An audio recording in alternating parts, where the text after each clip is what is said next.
வீடுமின் முற்றவும் வீடு செய்து உம்முயிர் வீடுடை யானிடை வீடு செய்மினே. மின்னின் நிலையில மண்ணுயிர் யாக்கைகள் என்னுமிடத்து இறை உண்ணுமின் நீரே. நீர் நுமது என்று இவை வேர்முதல் மாய்த்து இறை சேர்மின் உயிர்க்கும் அதன் நேர் நிறையிலே. இல்லதும் உள்ளதும் அல்லதும் அவனுரு எல்லையில் அந்நலம் புல்குக பற்றே. அற்றது பற்றெனில் உற்றது வீடுயிர் செற்றது மண்ணுயிர் அற்றிரை பற்றே. பற்றிலன் ஈசனும் முற்றவும் நின்றனன் பற்றிலையாய் அவன் முற்றிலடங்கே. அடங்கழில் சம்பத்து அடங்க கண்டு ஈசன் அடங்கழில் அக்சென்று அடங்குக உள்ளே. உள்ளம் உரை செயல் உள்ளவை மூன்றையும் உள்ளிக் கொடுத்து இறை உள்ளில் ஒடுங்கே. ஒடுங்கவன்கண் ஒடுங்கலுமெல்லாம் விடும்பின்னு யாக்கை விடும்பொழுதென்னே. என்பெருன் நலக்கத்து உன்பொருளிகள் என்புகழ் நாரணந்தன் தின்கழல் சேரே. சேர்த்தட தென் குருகூர் சடகோபன் சொல் சீர்த்தவடையாயிரத்து ஓர்த்தையு பத்தே.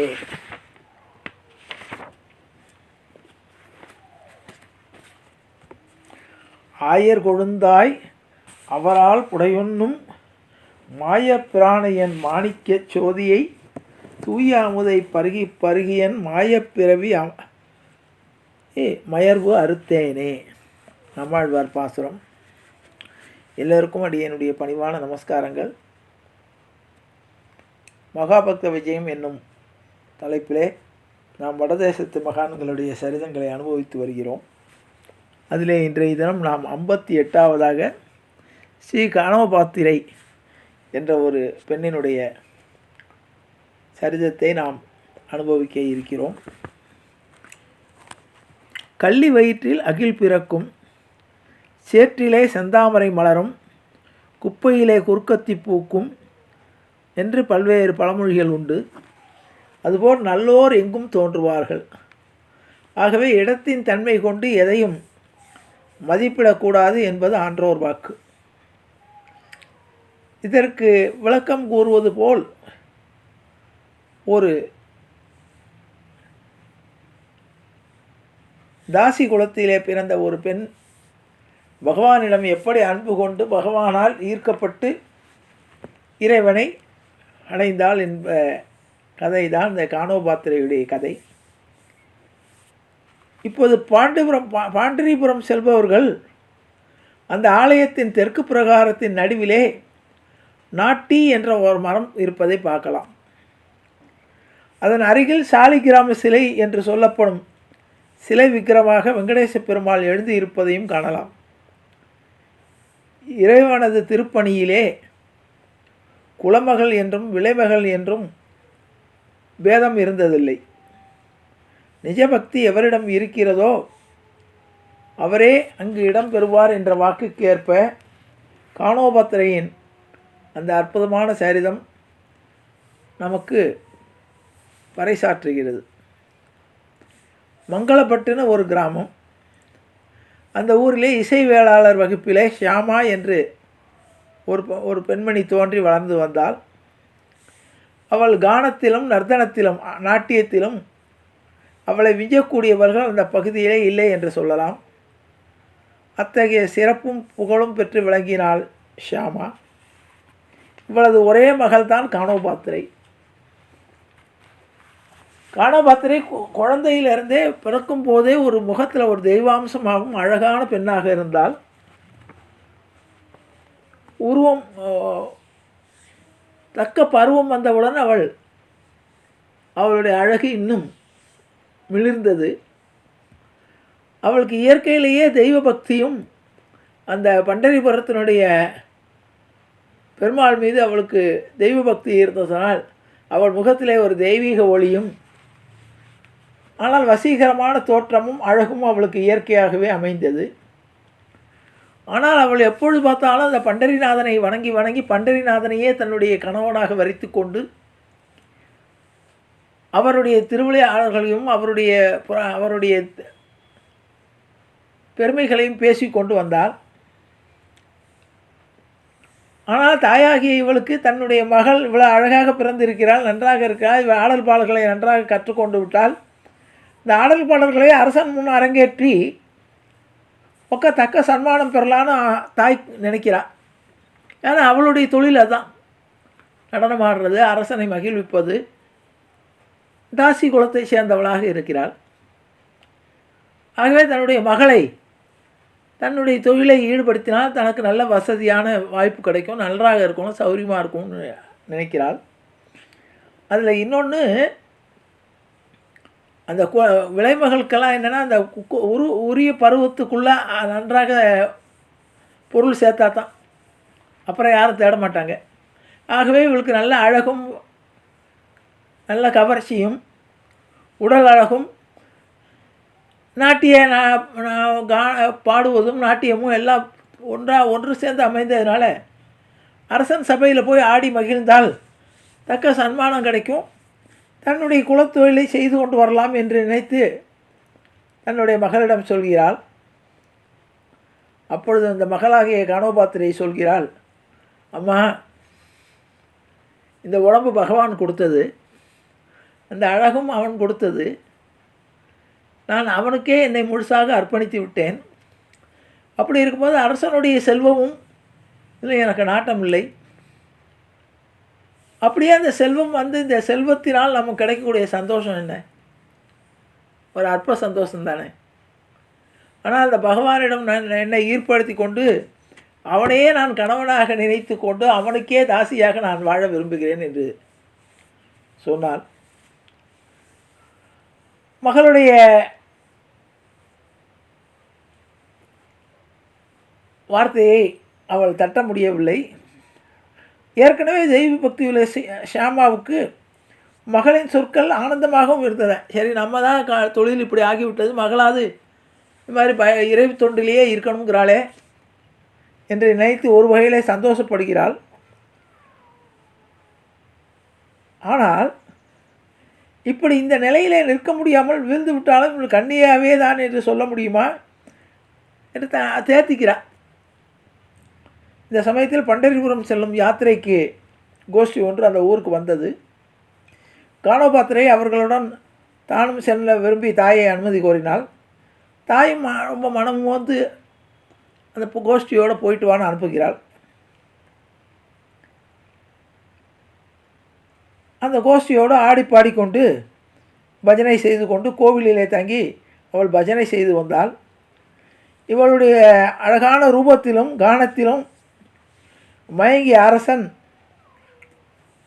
கேள்விப்படுறான். ஒரு அழகான பொண்ணு வந்து நன்றா பாடுறா, ஆடுறா, ஆனால் பாண்டுரங்கனுடைய சந்நிதியே கதின்னு இருக்கா என்றார். உடனே அங்கே உள்ள வீரர்களை அனுப்பி இவளை எப்படியாவது கொண்டு வந்து சேர்த்து விடுங்கள் அரண்மனையில் என்று அரசன் கட்டளை இடுகிறான். வீரர்கள் அங்கு போய் அவளை சமைத்து அரசன் கூப்பிடுறான். நீ அரசன் முன்னால் நடனமாடி அவனை மகிழ்வித்தால் உனக்கு நிறைய சன்மானம் கிடைக்கும், ஆயுள் முழுவதும் நீ நன்றாக இருக்கலாம் என்று நயமாக சொல்லுகிறார்கள். அவள் அதற்கு இசையவில்லை. உடனே பயமுறுத்துகின்றனர். நீ வராவிட்டால் உனக்கு ராஜ்ய தண்டனை கிடைக்கும், உன்னை சிறைப்பிடித்து சென்று விடுவோம், நீ மனமோந்து வந்து விட்டால் நல்லது, இல்லாவிட்டால் உன்னை சிறைப்பிடித்து கைதியாக அழைத்து சென்று எப்படியும் அரசன் தன்னுடைய நோக்கத்தை நிறைவேற்றி விடுவார் என்று பயமுறுத்துகிறார்கள்.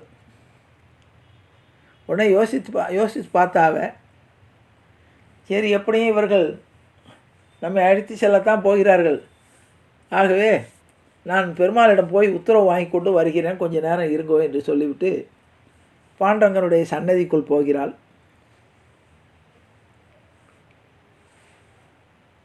கடைசி முறையாக இறைவனை துதி செய்துவிட்டு வருகிறேன் என்று சொல்லி உள்ளே போகிறான். உள்ளே போனவுடன் நுழைந்தவள் இறைவனது முன்னே நின்று, ஆபத் பாந்தவா, அநாத ரக்ஷகா, நான் உன்னையே உனக்காகவே என்னுடைய வாழ்வை அர்ப்பணிக்கணும் என்று நான் விரும்புகிறேன். அப்படிப்பட்ட என்னை வேறொருவன் தொடுவது தகுதியா? நீ இதற்கு அனுமதிக்கலாமா? உனக்கே அடிமையான நான் வேறு ஒரு மனிதனுடைய கைப்பிடிப்பது நியாயமா? ஆனால் அரசனாகிவிட்டான், அவன்கிட்ட அது எப்படி தப்பிக்கிறதுன்னு தெரியலை, என்னை காப்பாற்ற வேணும் என்று புலம்பி கண்ணீர் சோர நின்றாள். உடனே அப்பொழுது அங்கே பார்த்து கொண்டிருந்த பக்தர்களும் அங்கே இருந்த அர்ச்சகர்களும் இவளுடைய பிரார்த்தனையை மெய்யுருகி இவள் பிரார்த்தனை பாடி நின்றதை பார்த்தவுடன் எல்லோருமே ஆச்சரியப்பட்டு கொண்டு நின்று கொண்டிருந்தார்கள். திடீரென்று ஒரு மின்னல் போன்ற ஒரு ஒளி தோன்றியது. உடனே அதை கண்ட மாத்திரத்தில் அப்படியே அவள் அடியற்ற மரம் போல் கீழே விழுந்தாள். கானோபாத்திரை அவள் உடலிலிருந்து ஒரு ஜோதி தோன்றி பாண்டுரங்கனுடைய விக்கிரகத்தில் புகுவதை பார்த்தார்கள் அனைவரும். அர்ச்சகர்களுக்கு பயம் ஏற்பட்டு விட்டது. இவளுக்காக ராஜசேவகர்கள் வீதியிலே நிற்பதும் அவர்களுக்கு தெரியும். இவள் உடலை விட்டு உயிர் இறைவனிடம் சேர்ந்த அற்புதத்தையும் பார்த்து விட்டார்கள். இதை வெளியே சொன்னால் நமக்கு என்ன ஆகுமோ, நம்புவார்களா என்று தெரிய பயந்தவர்களாய் வெகு சீக்கிரமாக பிறர் அறியாமல் கோயிலின் தெற்கு பிரகாரத்திலே ஒரு குழியை வெட்டி அவளது சரீரத்தை இந்த கோயில் பிரகாரத்திலேயே மரியாதையுடன் புதைத்து விட்டனர். புதைத்து விட்டு உடனே அந்த ஈரம் உலர்வதற்கு முன்னால் அங்கே ஒரு அழகிய விருட்சம், அதாவது மரம், தளதளவென்று வளர்ந்து இலையும் பூவுமா நின்றது. அந்த விருட்சம் இன்றும் இருக்கிறது, பசுமையோடு இருக்கிறது. பண்டரிபுரம் செல்பவர்கள் அந்த விருட்சத்தை பயபக்தியுடன் வணங்கி அந்த இலைகளை பிரசாதமாக ஏற்றுக்கொண்டு கானோபாத்திரையை வணங்குகின்றனர். அந்த பக்கத்தில் உள்ள கோபுர வாசலை கானோபாத்திரை வாயில் என்று கூட அழைக்கப்படுகிறது. வீதியிலே நின்ற ராஜசேவகர்கள் சூரியன் அஸ்தமிக்கும் வரை காத்து பின்னால் கோயிலுக்குள் நுழைந்தனர். கானோபாத்திரை எங்கே என்று கேட்க அர்ச்சகர்கள் என்ன நடந்ததோ அதை அப்படியே கூறினார்கள். அவர்களுக்கு நம்பிக்கை இல்லை. என்னவென்றால், ஏதோ கானோபாத்திரை எங்கேயோ தப்பிக்க விட்டு இவர்கள் நம்மிடம் பொய் சொல்கிறார்கள் என்று அந்த அரசர்களை கைகளில் விளங்கிட்டு ராஜசபைக்கு அழைத்து செல்கின்றனர். அரசனும் சேவகர்கள் பேச்சையே நம்பி அர்ச்சகர்களை கடுமையாக தண்டிக்க நினைத்தான். அர்ச்சகர்கள் தாங்கள் உண்மையே சொல்லுவதாக சொன்னார்கள். சொல்லி கையில் இந்த பிரசாதத்தை அளித்து கானோபாத்திரின் வரலாறு முழுவதையும் சொன்னார்கள். அரசனுக்கு நம்பிக்கை வரவில்லை. அவள் வேறெங்கும் ஒளிந்திருப்பாளோ என்று நினைத்து தேடவும் ஆட்களை அனுப்பினான். தெற்கு பிரகாரத்தில் உள்ள விருட்சம் புதியது என்பதை எல்லோரும் ஒப்புக்கொண்டனர். ஆனால் அர்ச்சகர்கள் அரசனுக்கு கொடுத்த அந்த மாலையிலே ஒரு நீண்ட ரோமம் இருப்பது கண்டு அரசன் இறைவனுக்கு சாற்றிய மாலையிலே எப்படி இந்த ரோமம் வந்தது என்று கேட்கிறான். அர்ச்சகர்கள் பாண்டுரங்கனது சிகையாகவே இருக்கலாம் என்று சொன்னார்கள். அரசன் கானோபாத்திரை விஷயத்தையும் பார்க்கலாம் என்று ஆலயத்துக்கு வந்தான். அப்போது அவனுக்கு அரசனுக்கு இறைவன் குடுமியோடு காட்சி கொடுத்தான். இதன் பின் அர்ச்சகரை வணங்கினான் அரசன். விருட்ச உடைமையாய் விளங்கிய கானோபாத்திரையிடம் சென்று அந்த விருட்சத்தில் சென்று மன்னிப்பு கேட்டு, அம்மா, நான் என்னுடைய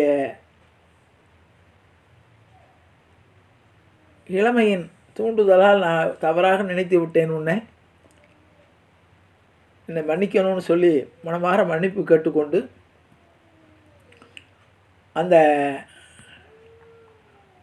மரத்தை இனிமேல் நான் என் வாழ்நாள் முழுவதும் பாண்டுரங்கனுக்கு தொண்டு செய்வதையே நான் என்னுடைய பணியாக கொள்வேன் என்று சொல்லி அந்த மரத்தடியிலே ஆணையிட்டான். இதன் பின் வெகு நாட்கள் அவன் பக்தி செய்து அந்த கோவிலுக்கு வேண்டிய பல்வேறு சன்மானங்களை வழங்கி நல்வழியாகி அவனும் இறைவடி சேர்ந்தான் என்பதோடு இந்த கானோபாத்திரையுடைய சரிதம் நிறைவு பெறுகிறது.